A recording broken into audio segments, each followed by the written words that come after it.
நம பார்வதி பதஜே ஹர ஹர மகாதேவ. தென்னாடுடைய சிவனே போற்றி, நாட்டவருக்கும் நிறைவா போற்றி. வாகீஸ்வரி திசதுமே வச்சசாம் சமிருத்திம்.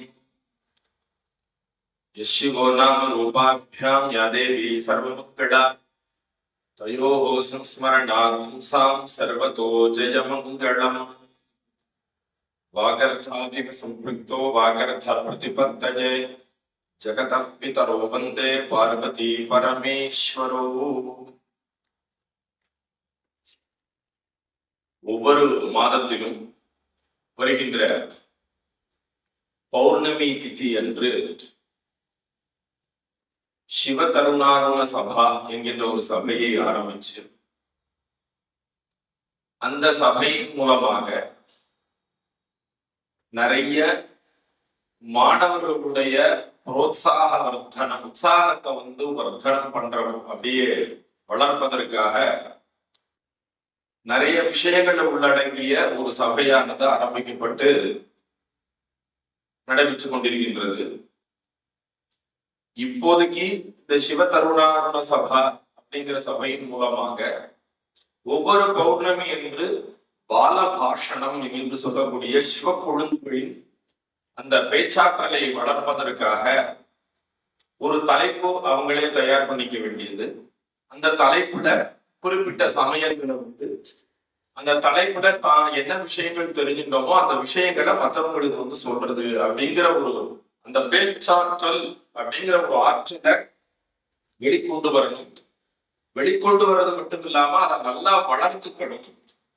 ஏன்னா ஏதோ ஒரு பழமொழி உண்டு, சமைச்சதோட அழகு பரமாறுறதுலதான் இருக்கு அப்படின்னு சொல்லுவாங்க.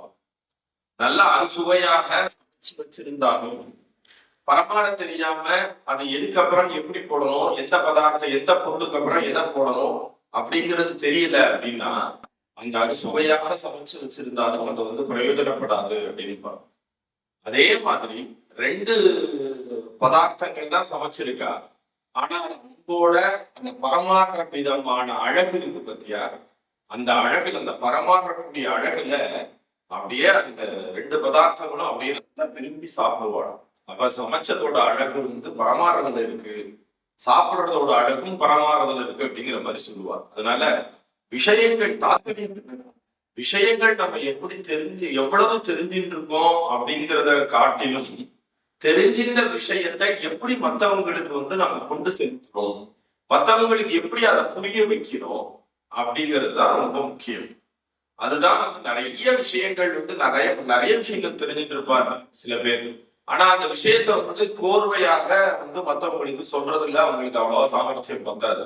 அதனால கேட்கிறவங்களுக்கு என்ன வரும், இவர் என்ன சொன்னார் எதை சொன்னார் அப்படிங்கிறது தெரியும்.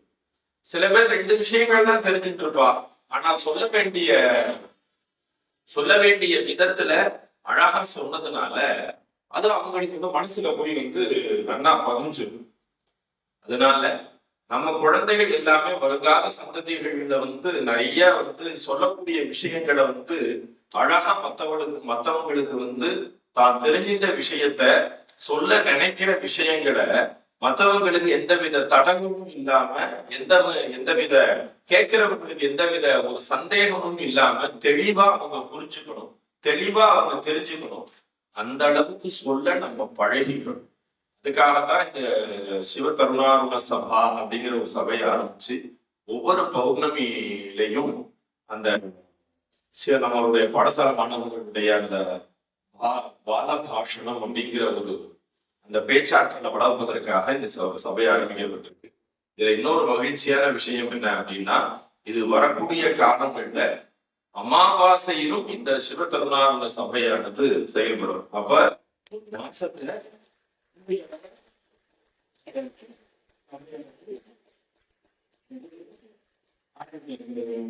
இந்த சபையானது நடைமுறை இருக்கின்றது. அதனால நம்ம அவசியம் என்ன, இந்த சபையோட நிறைய நோக்கங்கள்ல ஒரு மெயினான நோக்கம் என்ன அப்படின்னா, பேச்சாற்றலை வளர்த்துக்கணும், விஷயங்கள் நிறைய தெரிஞ்சுக்கணும்.